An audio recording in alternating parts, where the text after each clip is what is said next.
કે ભેળસેળ વાળું દૂધ મંડળીનો નહીં ચલાવે.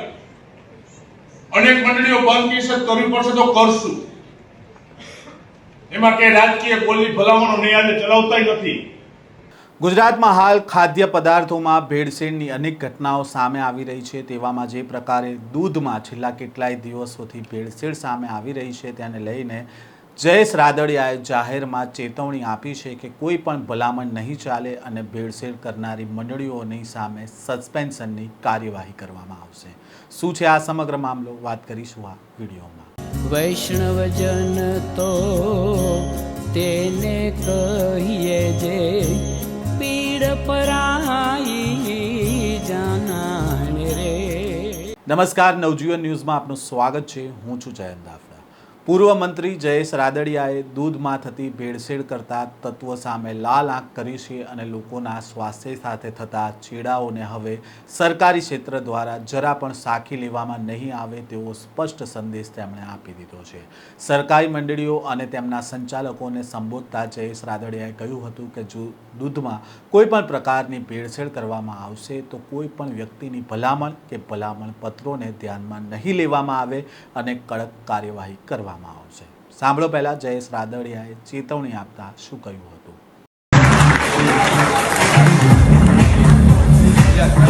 સાથે આપણે આ દીપ પ્રાગટ્ય વિધિને વધારશું.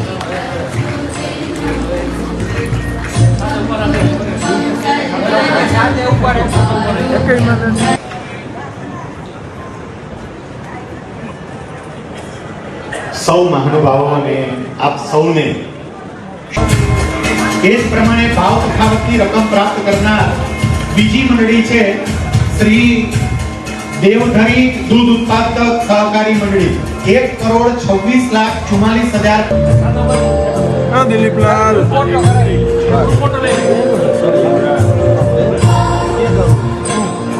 તાલીઓના નાદ સાથે તેમની આ ઉપસ્થિતિને વધાવીએ.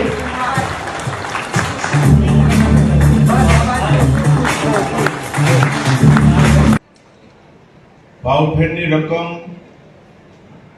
ડાયરેક્ટ એમના ખાતાની અંદર ચૂકવવાના આજના કાર્યક્રમમાં આપણી સૌની વચ્ચે ઉપસ્થિત જેમના હસ્તે આ ભાવફેરની રકમ આપણે ચૂકવી છે એવા ગુજરાત સરકારના કેબિનેટ મંત્રી આદરણીય જીતુભાઈ વાઘાણી, એવા જ ઉપસ્થિત રાજકોટના સાંસદ આદરણીય રૂપાલા સાહેબ, રાજકોટ ડેરીના ચેરમેન આદરણીય ગોરધનભાઈ, પૂર્વ મંત્રી રાજકોટ ગ્રામ્યના ધારાસભ્ય બેન શ્રી ભાનુબેન, રાજકોટ ડેરીના પૂર્વ ચેરમેન આદરણીય ગોવિંદભાઈ, મંચ ઉપર ઉપસ્થિત ડેરીના તમામ ડિરેક્ટરશ્રીઓ, જિલ્લા ભાજપના મહામંત્રી આદરણીય વલ્લભભાઈ અને ઉપસ્થિત સૌ સમગ્ર જિલ્લામાંથી પધારેલા ડેરી સાથે જોડાયેલા સૌ વડીલો, ભાઈઓ અને બહેનો. મિત્રો, આજે રાજકોટ ડેરી અને દૂધ મંડળી અને પશુપાલકો માટે આજે સુવર્ણ દિવસ છે. આજે 15મી ઓગસ્ટ, આજે આપણો સ્વતંત્રતા દિવસ અને સાથે સાથે 75 કરોડ રૂપિયાનો ભાવફેર આજે રાજકોટ ડેરીએ તમારા ખાતાની અંદર સીધો જમા કરાયો છે. મિત્રો, જ્યારે સહકારી ક્ષેત્ર આપણા જિલ્લાનું અને મને ગર્વ છે કે સહકારી ક્ષેત્રના માધ્યમથી આપણી સેવા સહકારી મંડળી હોય ગામડાની અંદર કે આપણી દૂધ મંડળીઓ, આપણા ખેડૂત સભાસદો હોય કે આપણા પશુપાલકો, આ જિલ્લાની અંદર એક સહકારી ક્ષેત્રના માળખાનું જ્યારે નેતૃત્વ અમે કરી રહ્યા છીએ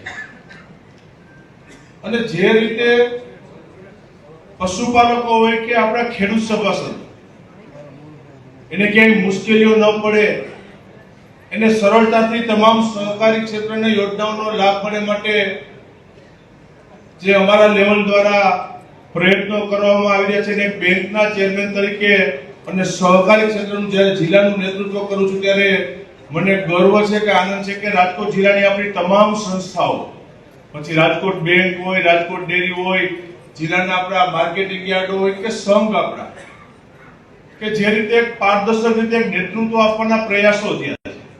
આજે રાજકોટ ડેરીના ચેરમેન ગોરધનભાઈને સમગ્ર આખી ટીમને અભિનંદન આપું છું કે 75 કરોડ રૂપિયાનો ભાવ ફેર એ રાજકોટ ડેરી માટે એક ઐતિહાસિક ઘટના બની છે. ગયા વર્ષે 64 કરોડ રૂપિયા. તમે વિચાર કરો કે સંસ્થા આપણી એક પ્રગતિ કરતી સંસ્થાઓ બને, આજે ટોચના લેવલ ઉપર સ્થાન ધરાવતી સંસ્થા બને, ત્યારે તમને નીચે 75 કરોડ રૂપિયાનો ભાવ ફેર આજે તમને આપી શકાય છે. અને નહીંતર કદાચ ભાવ ફેરની રકમ તમારા ખાતાની અંદર જમા ન થઈ હોય તો રૂપાલા સાહેબે જેમ વાત કરી એમ કે દરરોજનું તમે જે દૂધ ભરો છો, આપણે પર ડે નું 4.5 લાખ લીટર દૂધ રાજકોટ ડેરીની અંદર આવે છે. તમારું જે 4.5 લાખ લીટર દૂધ આવે એનું 11મા દિવસે એના ભાવ મુજબનું તમને પૈસા તમારા ખાતાની અંદર જમા થઈ જાય છે. એટલે તમે વર્ષના અંતે ગણો તો તમે પછી તમારું જે દિવસનો ભાવ હોય એનું પેમેન્ટ તમને 11મા દિવસે થઈ ગયું, પછી તમે ભાવ ફેરને હકને લાયક રહેતા નથી. મેં કીધું પણ આપણા વડીલોએ નિર્ણય કર્યો, રૂપાલા સાહેબે આપણું સમજાય. અને ભાવ ફેરની રકમ ક્યારે આપવાની? રાજકોટ ડેરી નફો કરતી થઈ એટલે તમને આપવાની. આજે 90 કરોડ રૂપિયાના નફે રાજકોટ ડેરી પહોંચી આપણી, અને 90 કરોડ રૂપિયાના નફાએ પહોંચી એટલે કીધું કે 75 કરોડ રૂપિયાનો ભાવ ફેર આજે કીધું કે સોનામાં સુગંધ ભળ્યો હાઈતામાઈટમ નજીક છે, પહેલા તમારા ખાતાની અંદર આવી છે. આ એક સહકારી ક્ષેત્ર માટે એક ઐતિહાસિક ઘટના છે કે તમામ આપણી સંસ્થાઓ છે. કીધું કે બેંકના ચેરમેન તરીકે ગૌરવ સાથે કહી શકું કે સમગ્ર ભારતની અંદર સહકારી ક્ષેત્રોમાં આજે રાજકોટ જિલ્લાનું સ્થાન આપણી બેંક હોય કે ડેરી હોય કે સહકારી ક્ષેત્રમાં ટોચના સ્થાને આપણે બેઠા છે. કે તમે ભાગો એ પ્રકારની તમામ વ્યવસ્થા ઊભી થઈ ગઈ છે. પશુપાલકો હોય, આપણે ગામડાની અંદર આપણી સહકારી મંડળીઓ ચાલે છે કે મંડળીઓમાં ગામડામાં ખેડૂતોને ધિરાણથી લઈને તમામ પ્રકારની વ્યવસ્થાઓ ઘર આંગણે આપણે મળી શકે માટેની રાજકોટ જિલ્લા સહકારી બેંક મારફત વ્યવસ્થા ઊભી થઈ. આ કેમ ડેરીએ ભાવ ફેર જાહેર કર્યો ને, એમ સહકારી ક્ષેત્રમાં બેંકમાં આપણે વાર્ષિક સાધારણ સભા થાય ને એટલે આપણે રિબેટ પાછું આપીએ છીએ. ગયા વર્ષે અમિતભાઈની હાજરીમાં આપણી વાર્ષિક સાધારણ સભાથી 1.5% રિબેટ આપવાની જાહેરાત કરી હતી. 5000 કરોડ રૂપિયાનું 0% ધિરાણ છે, 1.5% લેખે 75 કરોડ રૂપિયા સીધા મંડળીઓના ખાતાની અંદર જમા આપણે તે દિવસે કર્યા. મિત્રો શક્ય એટલા માટે બન્યું છે કે સહકારી ક્ષેત્ર મજબૂત છે. આજે આપણે જોયું કે 10-10 લાખ રૂપિયાના 3 આપણે અકસ્માત વીમાના ચેકો આપ્યા છે કે જે દૂધ ભરતા સભાસદો એનું અકાળે અવસાન થાય તો રાજકોટ ડેરી એનું પ્રીમિયમ ભરે છે અને 10 લાખની પોલિસી આપણે લઈ છે. બેંકનો સભાસદ હોય, મંડળીમાંથી ધિરાણ લેતો હોય તો 15 લાખ રૂપિયાની પોલિસી આપણી બેંક લે છે. અને ગર્વ સાથે એટલું કહું છું કે નાનામાં નાની ગામડાની અંદર ચાલતી મંડળી પણ એના સભાસદો માટે 2 લાખથી લઈને 10-10 લાખ રૂપિયાની પોલિસીઓ આ આખા ભારત દેશની અંદર ચાલતી હોય તો ગૌરવ સાથે કહું છું રાજકોટ જિલ્લાની અંદર આપણે કે કોઈ સભાસદનું અકસ્માત અવસાન થયું, રાજકોટ ડેરીની અંદર દૂધ ભરે છે તો 10 લાખ રૂપિયાને મળે. એક પશુપાલક પાછો બેંક સાથે જોડાયેલો હોય, ધિરાણ લેતો હોય તો 15 લાખ રૂપિયા બેંકના મળે. એ સભાસદ જે તે ગામની જે તે મંડળી સાથે જોડાય તો 5-7 લાખ રૂપિયા એમાંથી મળે. ઇફકોનું આપણે ખાતર વાપરતો તો એમાંથી આપણે લાખ રૂપિયા એમાંથી મળે. અને બધી સહકારી સંસ્થા સાથે જોડાયેલો હોય ને એટલે એ પરિવારને 30 થી 35 લાખ રૂપિયાના ચેકે આપણે ભૂતકાળની અંદર આપણે અલગ સભાસદોને આપણે આપ્યા છે. આ ઘટનાઓ કેમ સહકારી ક્ષેત્રમાં રાજકોટ જિલ્લાને આંગણે બી અને એટલા માટે કીધું કે અકસ્માત વીમા પોલિસી છે અને શરૂઆત થઈ છે આજે નથી, પણ મારા પિતાશ્રી વિઠ્ઠલભાઈને આ પોલિસીમાં કાયમી માટે યાદ કરવા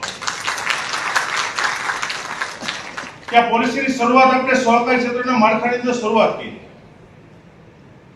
આવડો મોટો રાજકોટ જિલ્લો, 56,000-60,000 પશુપાલકો છે, 2.5 લાખ આપણા બેંક સાથે જોડાયેલા ખેડૂત સભાસદો છે. અને ગામડાની અંદર આપણે પરિસ્થિતિ જોઈએ ને તો 2 વીઘા, 5 વીઘા, 10-10 વીઘાના ખેડૂત ખાતેદારો છે અત્યારે.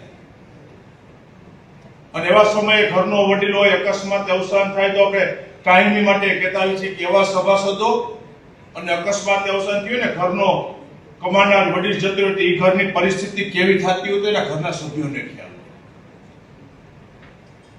હોય. ગામડામાં જાય તો પાણી ઢોળની વિધિ થાય ત્યાં સુધી આપણે કુટુંબનો વ્યવહારે બેસવા જાય, ગામ લોકો તો બેસવા જાય. જેવી વિધિ પૂરી થઈ ગઈ, કોઈએ ઘરમાંથી હગો ભાઈ હોય તો 10,000 રૂપિયા પરિવારને આપ્યો ને એમાં દાખલો આપીનો કે અને એવા સમયે સહકારી માળખું મદદે આવે છે. આ એના માટેની સહકારી ક્ષેત્રની પ્રવૃત્તિ ચલાવી રહ્યા છે. અને સહકારી સંસ્થાઓ અહીંયાથી પહોંચ્યો તો કીધું કે મેં તમે બેઠા છો ને, આ તમારો બધાનો પાયાની અંદર ભરોસો છે ને એટલે સહકારી માળખું અહીંયા સુધી પહોંચ્યું છે. તમારો સૌનો ભરોસો છે કે સહકારી માળખું જે ખેડૂતો માટે કામ કરતી સંસ્થા, બીજું કીધું અમે રાજકીય માણસો છે, એક બાજુ અમારી રાજનીતિ હોય, એક બાજુ સહકારી ક્ષેત્ર ચાલે છે. અને સહકારી ક્ષેત્રને કાંઈ માટે હું હોય, ગોતનભાઈ હોય, ગોવિંદભાઈ છે અહીંયા કે અમે સહકારી ક્ષેત્રના જેટલા આગેવાનો સહકારી ક્ષેત્રને બિન રાજકીય રીતે કાયમી માટે છે. સહકારી ક્ષેત્રમાં રાજનીતિ નહીં, ખેડૂતોની સંસ્થા છે, જેટલું થાય એનું આપવાના હંમેશા પ્રયાસો કર્યા છે ને. એક સહકારી આગેવાન તરીકે તમને વિશ્વાસ અપાવું છું કે આ સહકારી ક્ષેત્રને માં મૂકેલો તમારો ભરોસો ક્યારે એડે નહીં જવા. તમે ભરોસો રાખી રાખજો. અને ફરીથી તમને વિનંતી પણ કરું છું કે એટલી બધી દૂધની મંડળીઓ ચાલે છે, એમાં ભેળસેળ વાળું દૂધ ન આવે માટેની પણ જોવાની જવાબદારી તમારી છે. તમને વિનંતી કરું છું. મેં આની પહેલા પણ અનેક વખત સાધારણ સભામાં કીધું છે કે ભેળસેળ વાળું દૂધ મંડળીનું નહીં ચલાવે. અનેક મંડળીઓ બંધ કેસર કરવી પડશે તો કરશું. એમાં કે રાજકીય બોલી ભલામણો નહીં આવે, ચલાવતા નથી. અને નવી ડેરી ચાલુ થતી હોય ત્યાં કહી છે ભાઈ કે તમારી ડેરી ચલાવવા માટેની ભલામણ કરશું, શરૂ થાય એના માટે. પણ એ ડેરીની અંદર ભેળસેળ આવ્યું, પકડાણું તો પછી અમારી પાસે ભલામણ લઈ નહીં આવતા. એક બેંકના ચેરમેન તરીકે કહું છું કે દૂધની અંદર ભેળસેળ આજે નહીં આવે, કાલે નહીં આવે. કારણ કે દૂધ લાખો લોકોના ભવિષ્ય સાથે, આરોગ્ય સાથે ચેડા કરવાના પાપમાં આપણે નથી પડવું.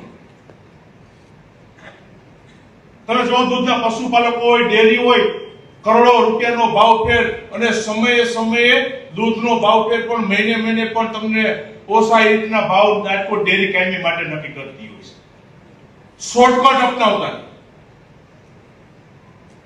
ભેળસેળ કરીને એમાં શોર્ટકટનો રસ્તો અપનાવતો નહીં. એવી ડેરીઓ જે નીચે મંડળીઓ ચાલતી હશે તો એને કહું છું કે એને સસ્પેન્ડ કરવાના સુધીના પગલા લીધા છે. આવનારા દિવસોમાં લેવા પડશે તો લેશું આપણે.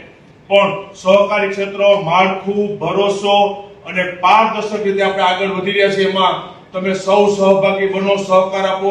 બાકી એક બેંકના ચેરમેન તરીકે તમને ખાતરી આપે છે કે અમારી તમામ સંસ્થાઓ, આજે ખેડૂતો માટે કામ કરતી સંસ્થાઓ છે ને, એ સંસ્થાની અંદર તમને મુશ્કેલી ન પડે માટે હંમેશા અમારા પ્રયાસો છે. જેટલી સહકારી સંસ્થા મજબૂત બનશે એનું રિટર્ન લાભ તમને વર્ષો વર્ષ આપવાના અમે પ્રયાસો કરશું. વિશેષ કંઈ નહીં કહેતા ફરીથી આજે રાજકોટ ડેરીને ખૂબ ખૂબ અભિનંદન આપું છું. અને ખાસ કરીને જયેશ રાદડિયાએ કહ્યું કે જો તમારે નવી મંડળીઓ શરૂ કરવી હોય તો અમે તમને તમામ પ્રકારના સહકાર આપવા માટે તૈયાર છીએ, પરંતુ સહકારના નામે દૂધમાં ભેળસેળ કરી અને પ્રજાના આરોગ્ય સાથે રમત રમવાની વૃત્તિને અમે ક્યારેય સહન નહીં કરીએ. તેમણે સ્પષ્ટ શબ્દોમાં ચીમકી ઉચ્ચારી હતી કે જો દૂધમાં ભેળસેળ કરવામાં આવશે અને તેના કિસ્સાઓ સામે આવશે તો તેવી મંડળીઓને તાત્કાલિક અસરથી સસ્પેન્ડ કરી દેવામાં આવશે. આમ જે પ્રકારે છેલ્લા કેટલાક દિવસથી દૂધમાં ભેળસેળ સામે આવી રહ્યું છે અને લોકોના સ્વાસ્થ્ય સાથે ચીડા થઈ રહ્યા છે, તેને લઈને હવે જયેશ રાદડિયાએ ચેતવણી આપી છે. અને આ ચેતવણીને હવે સહકારી મંડળીઓ કેટલું ધ્યાનમાં લે છે તે તો હવે આવનારો દિવસ જ બતાવશે. આ પ્રકારના સમાચાર સાથે ફરી મળીશું. નવજીવન ન્યૂઝ સાથે જોડાયેલા રહેજો.